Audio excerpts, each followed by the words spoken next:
लिखनी कहानी आज गल्प कन्फ्यूशियस परामर्श। चीन देशर कथा। गोटे गाँव में जड़े 90 वर्षर वृद्धा एवं 60 वर्षर वयस्क वृद्ध कांधरे जुआली पकाई बेंगला करुले। से बाट दे जाउथिले चीन देशर सर्वाधिक परिचित दार्शनिक कन्फ्यूशियस।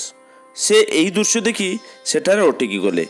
किछ समय परे बाप पुओं द्वारा बेंगला काम सरिला। दुहे गछमूल विश्राम नेले।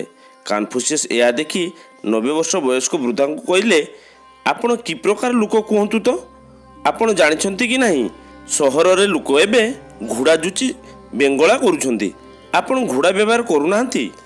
यह शुणी वृद्ध कहले, आपण टिके धीरे कहतु, मो पुओ जदि एकथा शुणिबो तेबे घोड़ा आनिबा लागि जिद करिवो। कन्फ्यूशियस कहले, घोड़ा आणुनाहांती, असुविधा केउठी? आपण को खଳାର आकारରୁ जणा पड़ुछि जे आपण बेस बड़ चाषी। वृद्ध कहले, घोड़ा आनिबार असुविधा नाही, तेबे मु जानिबाकु चाहूछि जे आपण आम दुहींको स्वास्थ्य भल रहू बोली चाहंती नाही, घोड़ार स्वास्थ्य भल रहू बोली चाहंती। ए कथाटी कही गुरु यूजी कृष्णमूर्ति कहले, सुस्वास्थ्य लागे आमे उत्तम और सुषम खाद्य उपरे गुरुत्व देऊ, भल निद्रा भी एकांत जरूरी बोली कहू, किंतु शारीरिक परिश्रम करने को चाहूना। आज जदि मानव जाति रुग्ण होगाक लगी तार सबुठारु अधिक बड़ कारण होउछि श्रमहीनता।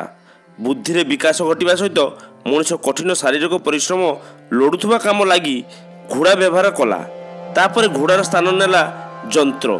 ता मनुष्य को आराम देला, किंतु ताहा सहित मनुष्य को अधिक रुग्ण करि पकाइला। दर्शक बंधु, क्षुद्र गल्प साहाय्य आपण मानक एंटरटेनमेंट करबा ए हमर छुटिया प्रयास। जदि कोनोसी उच्चारण भूल थाए ताहले मते क्षमा कर देबे। लेखनी रे कहानी गल्पटी आपण मानक भल लागिथिले वीडियोटी को लाइक कर दियंतु, शेयर कर दियंतु एवं गल्पटी भल लागिथिले किंबा खराब लागिथिले आपण माने कमेंट द्वारा हमकु जणांतु।